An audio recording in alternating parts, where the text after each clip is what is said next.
Биздин бизнес структураларынын жетекчилери креативдүү ой жүгүртүш керек. Стандарттуу эмес чечимдерди кабыл ала билиш керек. Бул стандарт привычка деген бул абдан чатагыш. Бул тоодой эле нерсе, орунан жылдыра албайсың. Кашайып ошол атадан балага калган көз карашты айтып, ушундай болуш керек деп тура бересиң. Жаныңда башка чечим турса, аны таптакыр көрбөйсүң. Мен мисал катары бир түрмөдө болгон окуяны айтып бергим келет. ОКМК Сегизбаев менин үстүмөн каттуу көзөмөл кылып, телефон менен да сүйлөшпөсүн деп, жалгыз отурган камеранын үстүнө потолокко видеокамера коюп, ар бир квадрат сантиметрди көзөмөлгө алып турду. Жумасына 3-4 жолу 7-8 сотрудник келип, ар бир квадрат сантиметрди издеп, шу телефон издешет эле. Анан айласы кеткенде начальник Айбек ушинтип сендей болуп алдым отуруп алып, байке, бизди кыйнабаңыз, балдардын убалына калбаңыз. Сегизбаев бизге күнүгө сиздин распечаткаларды жөнөтүп атат. Кече 12 жолу салып сүйлөшүп турсуз. Биз тагы усак жумуштан кетебиз деп суранат эле. Анан ал жерден аларды угуп аяп секретимди ачып жибергим келет эле, бирок өзүмдү өзүм карманат элем.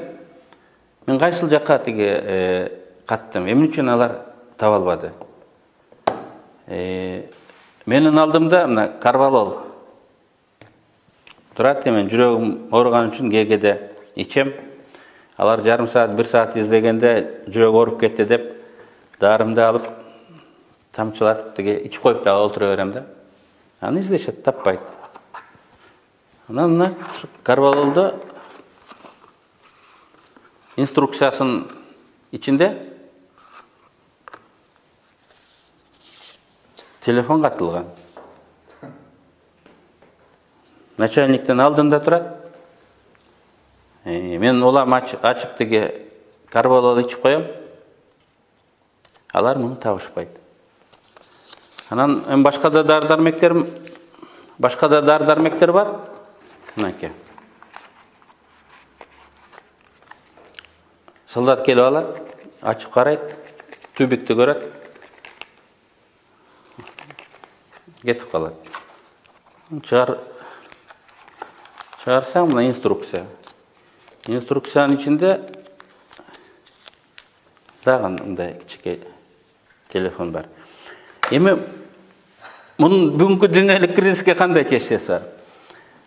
Солдаттар түрмөдө адамдар 500 сомдук мындай чоң телефондор менен сүйлөшөт. Алар чоң телефон издешти. Же смартфон издешти. Болбосо жок деген мейгинди. Чоң телефон издешти. Мындай кичинекей телефон болот деп аларга эч ким мындай издегиле деп көрсөтмө берген эмес. Мына стандарт деген ушул. Алдында турса да ушул жерде болуп калышы мүмкүн деген ой жети кусса да түшүнө кирбейт. Анткени алар өзү мурун көрүп жүргөн мындай чоң телефон издешти. Мынакей стандарттуу ой жүгүртүү деген